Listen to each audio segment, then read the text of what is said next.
Yeah. All I need is one mic. Yeah.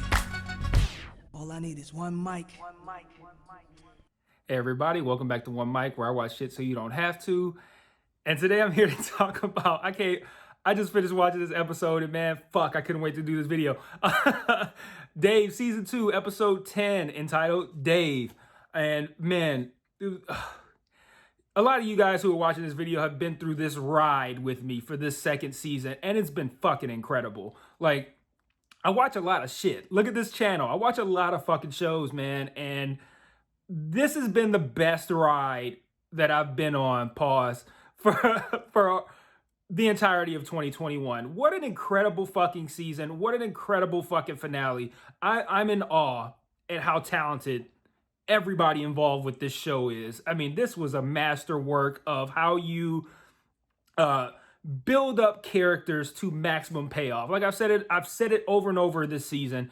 It's like Succession. Succession does this too, where they build up these characters. They help you understand these characters, what their motivations are, how they feel, how they respond, and they pay that shit off with really high level emotional moments. And I talked about earlier in this season in one of the videos about how it looked like they were going to have him sever his relationships with his friend, not sever them, but damage his relationships with his friends. And we had that. We had each episode. We had an episode where he fucked up with, he hashed it out with Els. We had him hash it out with Emma. We had him hash it out with Allie. Like, we've seen that. And what did I say? I was like, that means we're probably going to get a Gata episode, and I'm not ready for it. And after last week, after he had his breakthrough with Rick Rubin, or well, not with Rick Rubin, but at Rick Rubin's crib or whatever, after he had that breakthrough, I thought, okay, well, I guess I'm safe from having to deal with a stressful ass episode where he hashes it out with Gata. And fuck, man, they did it, man. And you run the gamut of emotions on this episode, right? You got tension and stress, at least if you're me, dealing with everything involving Gata. You're dealing with some tension and some stress. You're dealing with you get the sadness, you get the joy. You get all of these emotions in this episode, and they did a great job of like bait and switch. Like I'm going to talk about all that shit in a moment, but I just kind of wanted to open up because like I take notes during the episodes, and I usually have notes over here on my computer that I'll like look over here and reference while I'm doing the videos. But I didn't put too many notes up here because I just finished watching it and I'm still on an emotional high, and I feel like I'm in a good place to kind of just like talk off the dome a little bit. And man, like they did a lot of really great stuff here. And again, like if you go back to episode 8, the one that I said that, I said it was my favorite episode, probably the whole series. And I talked about how much I appreciated the fact that, one, that song that the Allie song that was for, that he played for Mike and then later played for Allie, I appreciated the small things in those scenes, like him kind of like picking at his palms while Mike was listening to it nervously. And then the fact that Allie listened to it through headphones just made it like a little bit better. And they've done a good job of taking good scenes and making them great by doing little kind of like bait and switch things. Like another example is, this is less of an example, but kind of one. Episode 3, the Chuck episode, had that B plot with Mike trying to figure out who put that passive aggressive note on his trash can. And the whole time I'm just like, yo, what the fuck's wrong with Mike? Like, why is he tripping out like this so hard? But then you find out at the end that it was his birthday and nobody was there. And you're just like, oh. And they've done a really good job of that. And I'm not going to go into it right now, but they did it in this episode. Fucking, man, to perfection, man. It was incredible. But few things I want to talk about. This episode was obviously very focused on Gata a lot. And I felt that tension immediately from him coming out of that closet to, he looks at his laptop. He closes down his laptop. He goes to the kitchen. And already I'm feeling tense because I'm like, the fact that you're opening up the season finale with Gata makes me feel like automatically I'm nervous. Like, okay, please don't let anything happen to Gata. But Gata resonates with me a lot. I don't want to say I see myself in Gata because we're very different people. I'm not bipolar. I don't have any like manic issues or anything like that. But Gata Gata's situation of Gata's a good guy, right? Like, this is a guy, he will have your back no matter what. He's been there for Dave from day one. He's been willing to do whatever is necessary. He hypes him up, not just in a literal sense, but in an emotional sense too, right? And Gata's a good dude, real selfless kind of guy, right? And you know that he's going through it because he's got his own personal problems, which he doesn't bring into his relationship with Dave. And when you see him walk into that room and find out that his mom is like putting the daughter, the younger daughter, who looks like a fucking kid, man. She was like 12 or some shit. I mean, he said she was like an office manager, but she looks super young to me. Putting her on the mortgage, and they kind of looked at Gata like, yo, like calm down, why are you tripping? But like, I feel that because that's so disrespectful to him to like you said, discuss family business without him. Put this, what looks like a kid, on this mortgage ahead of him without discussing it with him while he's in the other fucking room.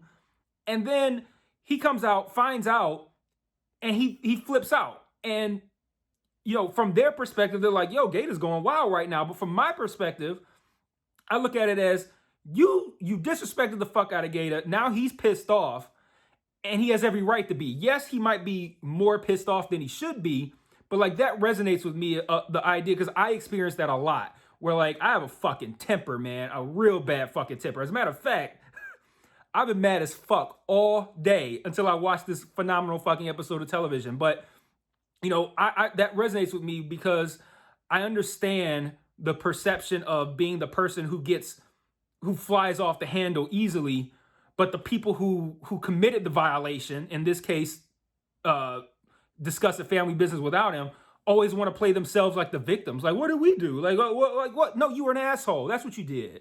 And they were an asshole to Gata. And I felt that shit, man. And Gata's such a good dude that you hate to see him like that. And I felt like that was a phenomenal start to the episode because that already put me in a place where I'm tense now. Because I'm like, what's going to happen with Gata? And then we end up, well, what I said was going to happen happened. Him and Dave had it out. And it was brutal, man. It was tough to watch. Like, I felt really bad, man, because he was so mad. But he's coming from a place of hurt because he's so good to him. And he feels so hurt by that when he's lashing out, this isn't just like, yo, I'm mad at you. This is like, I'm mad and I'm hurt. And this is really fucked up. And he's reading Dave, man. Everything he's saying is true. And Dave came back with some good points, to be fair. But, watching that scene was really hard. I like I said, Gata resonates with me personally from that perspective. So to see somebody who tries to be a good person, like I try to be, and to deal with people who take that for granted, treat you like shit or disrespect you, and then when you react, everyone looks at your reaction and not what was done that caused you to react. That shit always fucks with me, and I understand where Gata's coming from. But what I was talking about with this bait and switch, like what I mentioned with Mike and what I mentioned with how I like how they enhanced the alley scene with the headphones and all that kind of shit. The bait and switch thing that they did in this episode, and be clear, the alley thing is not a bait and switch, but that's just something that they did that took a good moment and made it great. This episode, they got me again. I love how when we get to the point where we're getting to the VMA performance, right? At the very end of the episode, the final scene, we get to the VMA performance, right? And you see Dave apologizing and showing gratitude to Mike and to Els. And I'm sitting here, I'm writing my notes and shit, right? I'm like, what about Gata? Like, you just had it out with Gata. You're really gonna so now you have this this realization that you've been unappreciative of your friends after you've had it out with Gata, who is apparently not even here. And so I'm like pissed, right? And then they cut and you see Gata crying. I'm like, oh my God. I'm like, you see Allie watching the VMA performance with this new guy, which I did say she was going to be with a new guy, but I went back and looked at episode 6. That's not the same guy. I'm not good with faces and shit. So maybe you guys watched it and knew, like, that's not the guy from episode 6. I didn't know that, so I had to go back and check. Not the same guy that swiped on Allie after, his date stood him up. But Allie's watching it with this new guy. You see Els and Mike watching it from the sidelines. You see Emma watching it while she's editing Gata's video, which I think was a nice touch to show that she's still working with Gata or whatever. And then you see Gata crying. I'm like, oh my God. I felt so bad. Like, this is so fucked up. To like the fact that Gata's like now he's crying because it's like, you know, he had these dreams, he had this relationship with this guy that, well, you know what I mean, business relationship with this guy, but they're also friends, you know, whatever. And they have it out, and now he's going through it, he's crying, and then he puts the shades on and ascends onto the stage, and I'm like losing my shit, like, yo, he's perform, like he's at the thing, like, and then like when you see it now, you see them performing. Now the realizations are coming in, because I'm like, what about the rehearsal performance that we saw earlier? And I'm like, he threw out this whole thing that he came up with that he thought was brilliant, which I thought it was dope. I know we all thought it was dope. We saw the VMA rehearsal performance. I'm like, oh wow, he really put a lot of work, he really put a lot of thought into this. He really put a lot of work into this. He thought it was incredible. He thought this was gonna make me. He was willing to have surgery on his dick live to make sure that this performance could not be cut short because of Ariana Grande.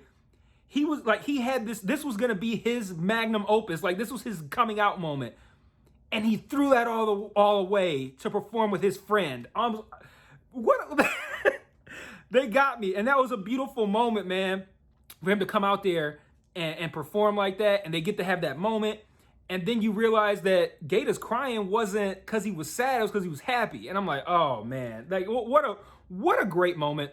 What a great kind of like bait and switch to fool us into thinking that like, you know, Gata was like broken, and find out like, no, he's actually getting his moment to shine.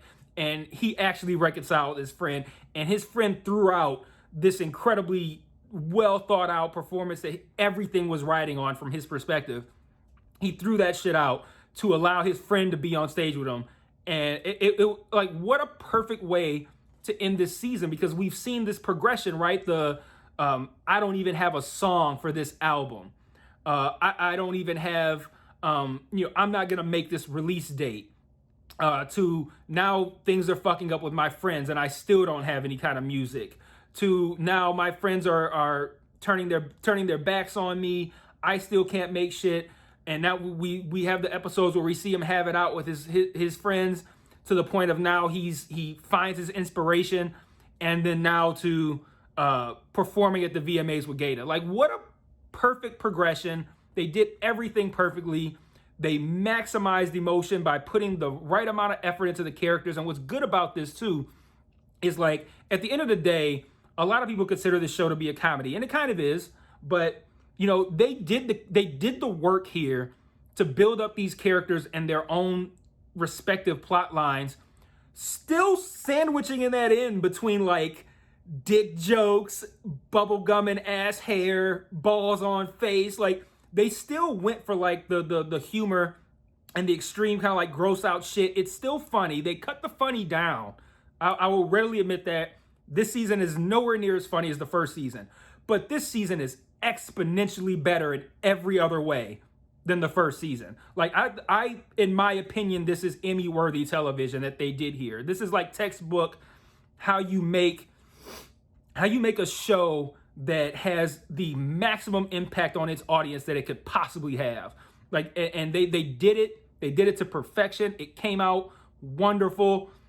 And to make me, especially because I'm not an emotional dude, but you see me over here just like, yo, this was so sad, or this was so happy. Like, I normally don't resonate emotionally with that kind of stuff, but they had me running the gamut of emotions throughout this whole episode: angry, sad, happy, all that kind of shit. And you don't do that unless you put in the work, and they put in the work, and it was an incredible end to an incredible season. Fuck, I don't even really know if I have anything else to say, man. Like, oh, I do have one other thing to say. It's not about the show, but I want to apologize to you guys who have been with me for this whole ride through this season. I did not do a good job of replying to you guys' comments on episode 9. Well, from a good perspective, that's my best performing video. And I mean, I'm not out here, 20,000 views or 200,000 views. Y'all can help me if y'all want, but I'm not at those kind of views, but it's still my best performing video. I've only been doing this for, maybe like 7 months, maybe, I don't, 8 months, somewhere in there. But, that was my best performing video. The comments got out of hand, and couple that with, I had a kind of a crazy week. so I wasn't able to like reply to you guys in the comments like I normally do. I'm gonna do that for this episode, I promise. But yeah, so still hit me in the comments with what you thought. Still, subscribe if you haven't already. Hit those notifications so you can know when I post new shit.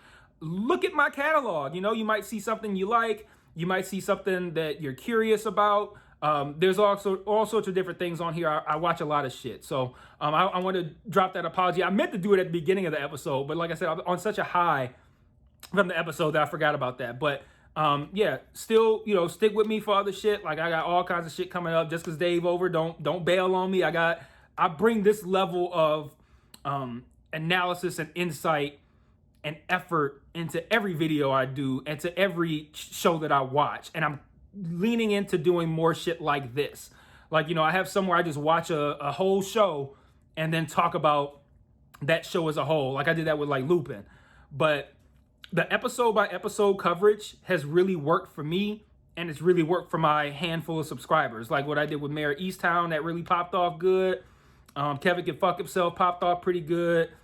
I did Snowfall, all kinds of stuff, right? The episode by episode stuff seems to really resonate with people, especially for things like this, kind of like a niche audience. So yeah, stick with me. I'm still putting out 3-4 videos a week. I'm watching all kinds of shit. So stick with me. Thank y'all for who hung with me for this season. All y'all who dropped off great comments, who was quick to correct me about some shit I fucked up. Like I swore on God, y'all people who was telling me about the fucking last week with Allie and me saying that, oh, why wasn't Allie in that sequence? And all y'all who came through like, it was Allie was in there. Fuck, man. Like there was so many comments and y'all corrected me on that shit. But I appreciate it though. Like I said, I missed it, but because I thought when I saw his mom, I was tripping. I was like, oh, okay, maybe that wasn't Allie. But hey, I left myself open for it. But that's it for now. Again, wonderful season, wonderful episode. Shout out to everybody who fucked with me this whole season. And anybody who's going to keep fucking with me going forward on anything that I watch and who subscribed and all that good shit. And I'll see you guys wherever I see you guys. All right, peace.